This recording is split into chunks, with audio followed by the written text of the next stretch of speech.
We're chapter 19. Okay. It was hard to understand that he was now absolutely alone.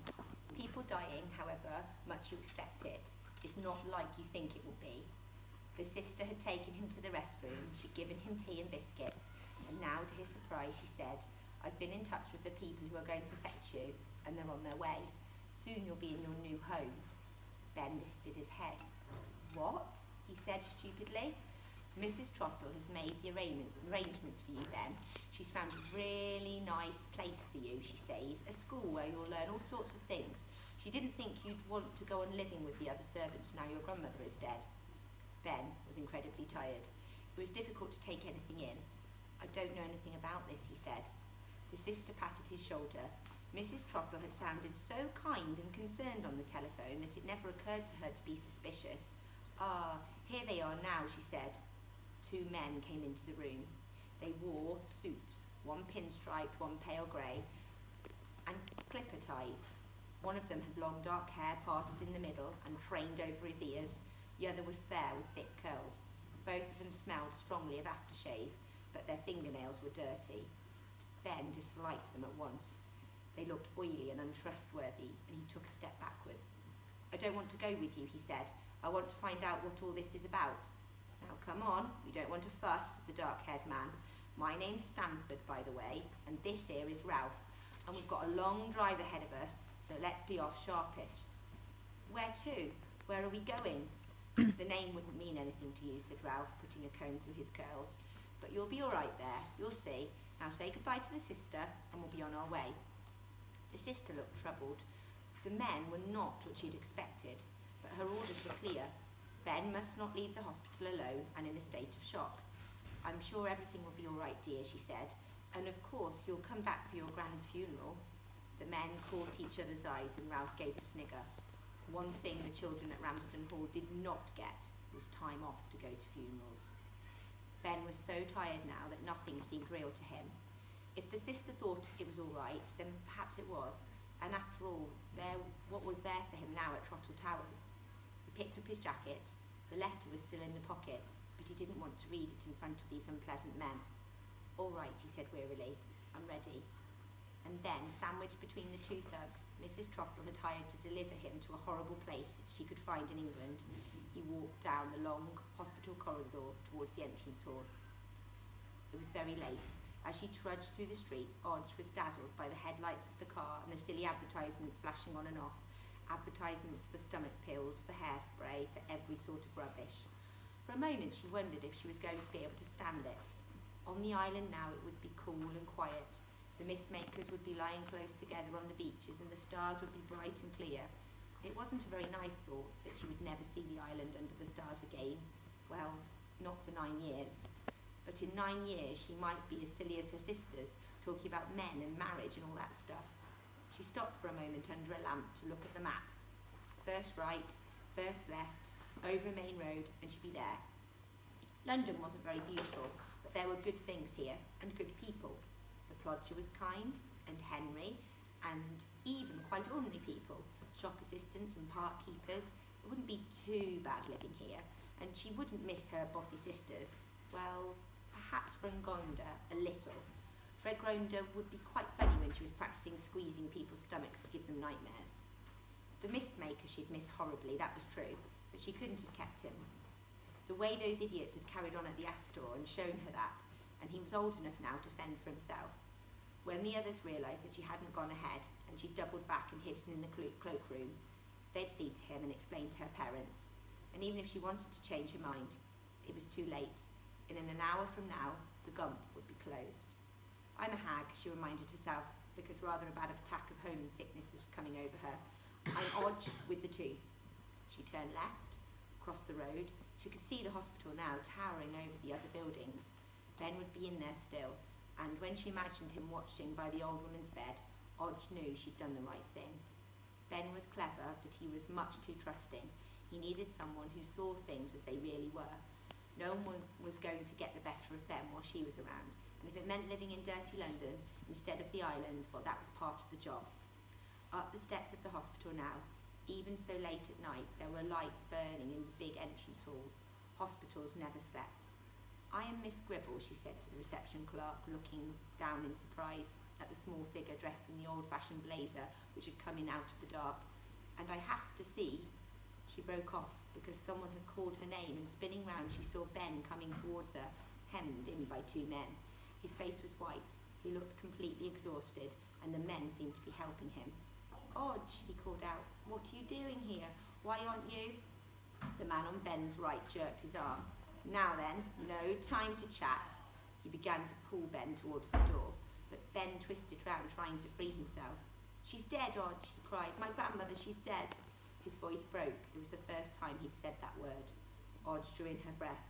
Then she looked at the big clock on the wall. 11:15. They could do it if they hurried. Just. Yeah. "Then you can come with me," she said joyfully. "You can come back to the island." Ben blinked, shook himself properly awake. He'd lost all sense of time, sitting by his grandmother's bed. He thought it was long past midnight and the Gump was closed. Hope sprang into his eyes. "Let me go," he said, and with a sudden strength he pulled away from the guard. "I'm going with her." "Oh, no, you aren't." Stamford grabbed his shoulders. Ralph bent Ben's arm behind his back and held it there. "You're coming with us, and prompto. Now walk." Ben fought as hard as he knew how, but the men were strong and there were two of them, and the receptionist had gone into the office. There was no one to see what was happening and help. They were close to the door now and the waiting car, but Odge had dodged round in front of them. "No, Ben, no, you mustn't hurt the poor men," she said. "Can't you see how ill they are? Get out of the way, you ugly little brat, or we'll take you too," said Stamford, and kicked out at her. But Odge still stood there looking very upset. "Oh, how dreadful, your poor hair, I'm so sorry for you." Without thinking, Stamford put his hand to his head, then he gave a shriek. A lump of black hair the size of a fist had come out of his scalp. "That's how it starts," said Odge, "with sudden boldness, then frothing, and then fits come later." "My God!" Stamford grabbed at his temples, and another long greasy wodge of hair fell onto his suit. "And your friend, he's even worse," said Odge. "All those lovely curls." It was true. Ralph's curls were dropping onto the tiled floor like hunks of knitting wool, while round patches of pink skin appeared on his scalp. "Usually there's no cure," Odge went on, "but maybe they could give you an injection in here. Some of your hospitals do have a vaccine. It gets injected into your behind with a big needle. But you'd better hurry." The thugs waited no longer. Holding onto their heads, trying uselessly to keep in the rest of their hair, they ran down the corridor shrieking for help. "Oh, Odge," said Ben, "you did it. You struck them with boldness." "Don't waste time," said the hag. She put her hand into Ben's, and together they bounded down the steps and out into the night. The three-masted schooner was an anchor of the secret cove. Beside it lay the royal yacht with its flying standard and the charter boat. A number of smaller craft, dinghies and rowing boats were drawn up on the beach. The tide was out. The clean, firm sand curved and rippled round the bay. In the light of the setting sun, the sea was calm and quiet, but the king and queen stood with their backs to the sea and facing the round dark hole at the bottom of the cliff. The cave which led to the Gump was surrounded by thorn bushes and overhung by a ledge of rock. It was from there that the prince would come, if he came at all. Flanking the king and queen were the courtiers and the important people on the island. The head teacher of the school had come on the charter boat, and the prime minister and a little girl who had been top in Latin had won the trip as a prize. And standing behind the king and queen, but a little way off because they still hadn't allowed themselves to wash, were Lily and Violet and Rose. Each of them held a firm, unopened banana in their hand, and their eyes were fixed on the cave. There were just 2 hours still to go before the closing. "Your Majesty should rest," the royal doctor coming forward with a folding stool. "At least sit down. You're using up all your strength." But the queen couldn't sit.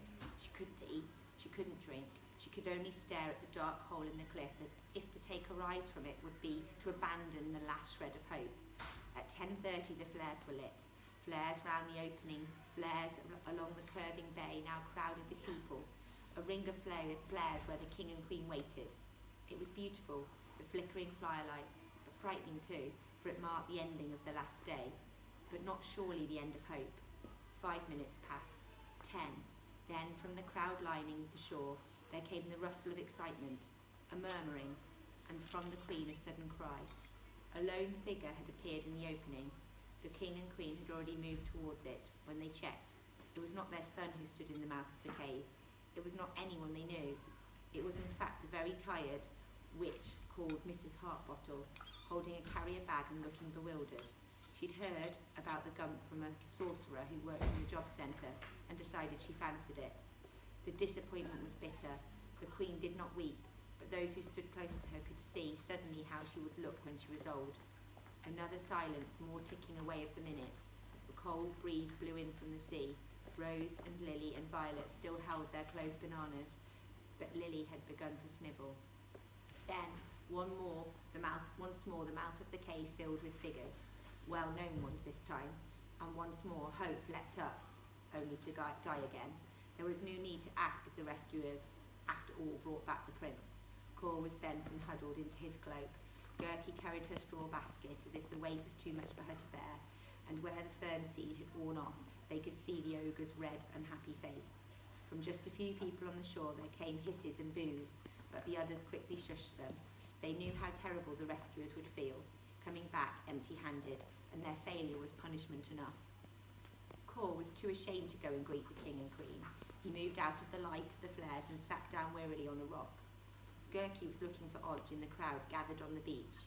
She could make out two of Odge's sisters, but there was no sign of the little hag, and trying not to think what a homecoming this might have been, she went to join Cor and the ogre in the shadows. "We must go and speak to them," said the king. "They will have done their best." Yes, but before the queen could gather up her strength, the child who had won the Latin prize put up her hand. "Listen," she said. Then the others heard it too, baying, barking, howling. The sky yelpers were back. They burst out of the opening, the whole pack tumbling over each other, slobbering, slavering, their saucer eyes glinting. Freed suddenly from the tunnel, they hurled themselves about, sending up sprays of loose sand. But not for long. The smell came first, and then Mrs. Witherspoon holding her whistle. "Sit!" screamed the harpy, and the dogs sat. "Grovel!" she screeched, and the dogs flopped onto their stomachs, slobbering with humbleness. "Stay!" she yelled, and they stayed. Then she stepped aside. The smell grew worse, and out of the tunnel, feet first, came Miss Green, Miss Brown, and Miss Jones. The monstrous bird women's wings were furled, and one looked at their smug faces showed the watchers what they wanted to know. Turning, the harpies took their place on either side of the tunnel, stretched out their arms with their dangling handbags. "Lo," they seemed to be saying as they pointed to the opening. "Behold, the great one comes." A cheer went up, and the sound of hurrahs and the sight of waving hands. Mrs. Smith appeared in the mouth of the cave, and in her arms a sack, a large sack, tied at the top with heaving and bulging so they knew that was inside must be alive. The prince had come. All eyes went to the king and queen. The queen stood with her hand to her heart. He had come in a sack, as a prisoner, but he had come. Nothing mattered except that. But before she could move forward, the chief harpy put up her arm. She decided to drop Raymond at the feet of the king and queen, to sail through the air with him like a giant bird in the story. Now she picked up the sack in her talons, unfurled her wings, and circling the heads of the crowds, holding the squirming bundle in her iron claws, she came down with perfect timing, dropped it on the hummock of sand. "I bring you His Royal Highness, the Prince of the Island," said Mrs. Smith, and patted her perm.